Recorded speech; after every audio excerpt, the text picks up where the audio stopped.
What's up everyone? It's Dani and Nick. Today we're going to be talking about our goals for the new year and reflecting on the past year. We just wanted to go on a little walk to get some fresh air and just have a nice little conversation about it and bring you guys along.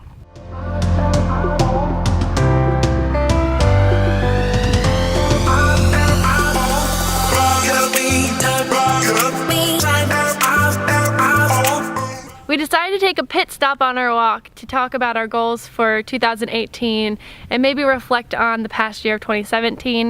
I think it's really important to reflect and set new goals, and I mean that's why it's such a big thing that people set New Year's resolutions, because it is important and it's more than just trying to lose weight or something like basic like that, and trying to think of something way deeper that you can actually try to accomplish in the next year and have some stretch goals and have some easy goals so that you can feel good when you accomplish those easy goals, but then also set something that's way further that would make you feel amazing if you could accomplish that in the next year.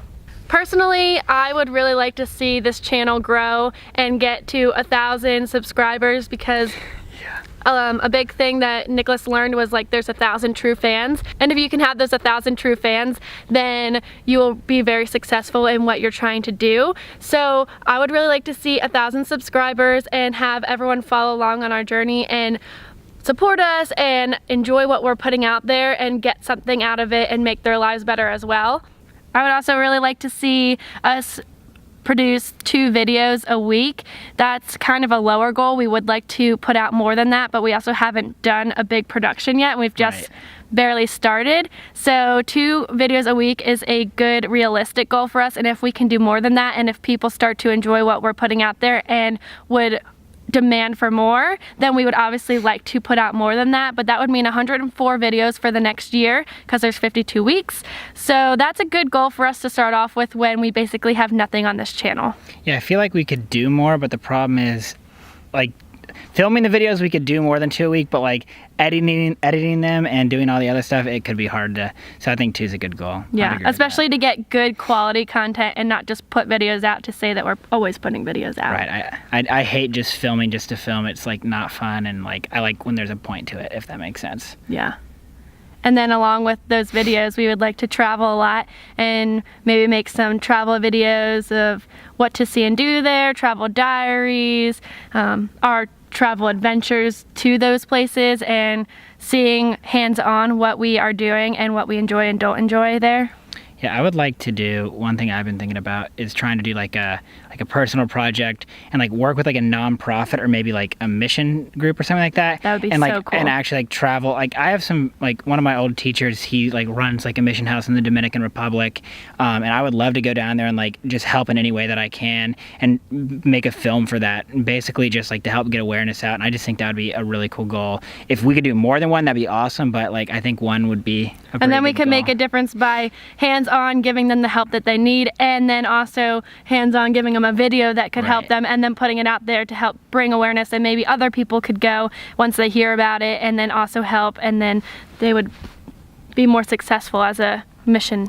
Right, and I think for us, I mean, because we're so new at this, I feel like it's better to do some travel films to where we can kind of figure out like how to even make the films and like the technical aspect of it, and then from there we can actually, you know, use those skills and like put them in a more productive fashion, like for somebody else.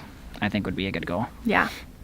Oh, one thing, I would like to meet a few YouTubers. There's 2 YouTubers in particular that I like, or 3 really. I love Casey Neistat, have always loved all his stuff. I would love to meet Casey. That'd be awesome. And I also love Peter McKinnon and one of his other friends, Travel Feels, Maddie. Those would be 2 other people that I'd really like to meet. And I mean, collaborate with would be awesome, but even just to meet them in like a passing by or like at an event or something, which would be cool. Yeah, like attending conferences would be another good goal for the new year. Yeah, that's one thing that I've seen that like a lot of other YouTubers and like creators do is like they go to conferences. I think that'd be really interesting to go to, just to meet other people in the space and to just like, you know, kind of pick their brains and see how they're thinking and like their work, and actually talk to them in person. Because you like watch other people's videos on the internet and like you feel like you know them, but to go and actually meet them at a conference or in person. And I'm talking about like whether it be like a big YouTuber like Casey or even like smaller YouTubers that you watch. It'd be cool to just to like pick their brain and meet them and, you know, get to know them a little bit better. I think that'd be really neat. Plus you get to learn a lot at conferences as well, which would be neat.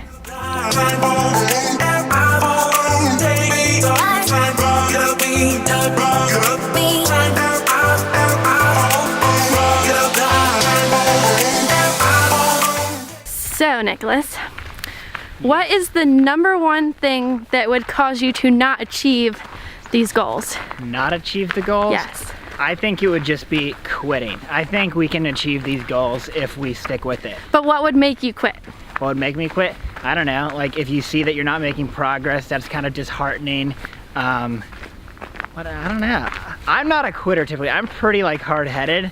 So you think you'll achieve these goals? Yeah, I think we'll achieve them, yeah.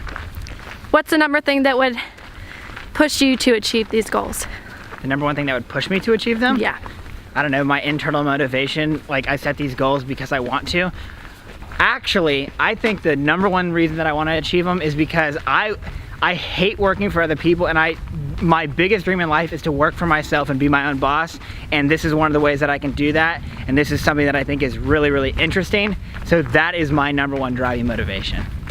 For me, I think the hardest thing about accomplishing these goals is caring about what other people think and just letting it get to you, and that doesn't get you anywhere in life. It basically only brings you down. So I have to learn to just focus on myself and what's best for Nicholas and I and our business and our future and everything, and just do what I need to do and not care what anyone else thinks. Like when I post a YouTube video and I don't want to post it on my Facebook because I don't want people to know I made a video, or I might be embarrassed about them watching my video. I don't want to feel like that. I want them to think it's cool and support me and encourage me. And if there's anyone who discouraged me or brought me down, then those are people that don't need to be in my life. So my biggest thing would be to just do what we need to do and enjoy our life and creating this business and making videos and finding people out there who enjoy what we're putting out there. If you knew this time next year, so 1 full year from now, that you would have 1 million subscribers, what do you think you would change about how you would go about this year? That's a really interesting question because, I don't know. Like, do you think you would still like, plan to make 2 videos and do travel stuff, or would you try to do something that would more please yourself or more please the viewers, or I don't know? I don't know. I think it'd be like focusing on like doing what you like, and if the outcome was going to be 1 million regardless, then yeah, you'd focus on doing what you like. Obviously, like you'd have to put in the hard work and stuff, but yeah, focus on what you really enjoy and creating what you're passionate about. Another thing I think is really important going into the new year is like taking a bigger picture and like just reviewing where I was in 2017. After graduating college, I felt like I had to go and get this real job. I feel like maybe I was thinking about my parents and like what their expectations were, and just like the world in general, like, oh, go get this. I was a finance major. It's like, go get this finance job, you know, be an adult and do this. And I did that for over a year, and I hated it. I hated every single day. I was not happy waking up in the morning going to this job, but I did it because I felt like other people like wanted me to do it, and I felt like I had to do it because of that. And in reality, you don't have to do anything what other people expect of you. Expectations like that kill you, and they stifle creativity. They stifle just like your overall inner spirit, and I think it's important to follow doing what you want to do, and there are other alternatives out there. For instance, like you can make money being a creator on YouTube and social media, and while it's really hard to make money doing that, you can pursue that and you can grow into it, and you could turn that into a full-time career. You just have to be work hard and be passionate about it, just like you would in any other job. The difference is you're enjoying what you're doing versus like you're hating every single day. The thing that I'm most excited for in 2018 is all of this production, video creating, getting to use everything. Married. Yeah, getting married, but I'm just excited because I have been watching YouTube videos and it always enjoyed making videos since ever. Like I just always had a camera since I was little and always enjoyed this type of thing, and like envied the people who could make it a career and just do what they love and are so passionate about, and then have other people enjoy watching it. I've always wanted to do that, so now that we have the opportunity to do that, and I have a partner who is really interested in it and will help me be twice as creative and twice as successful, I'm really excited about that. Me too. Where would be your top place to travel in 2018? My top place? Yeah. Oh. Ooh, I don't know. Maybe I would love to go to Africa. Africa, that would be really Somewhere cool. in the continent of Africa would be really cool. I agree, that would be awesome. What type of video would you like to make in Africa? Like I would love to do a mission video. Okay. So, yeah. However, Africa would be like my number one, but I think Cambodia would be really cool as well. I know that our church does like mission work in Cambodia, and I would love to go help that mission team out. I'm really excited about seeing in a year from now where we have come and what goals we have accomplished, and seeing which of these things that we spoke about in this video, what we did well, what we didn't do so well, and how we could improve, and how we did improve over this past year. As we're walking back, I've been thinking a little bit more about what you asked me earlier, what I'm most excited about for 2018. I think I'm most excited about starting, so let's start now.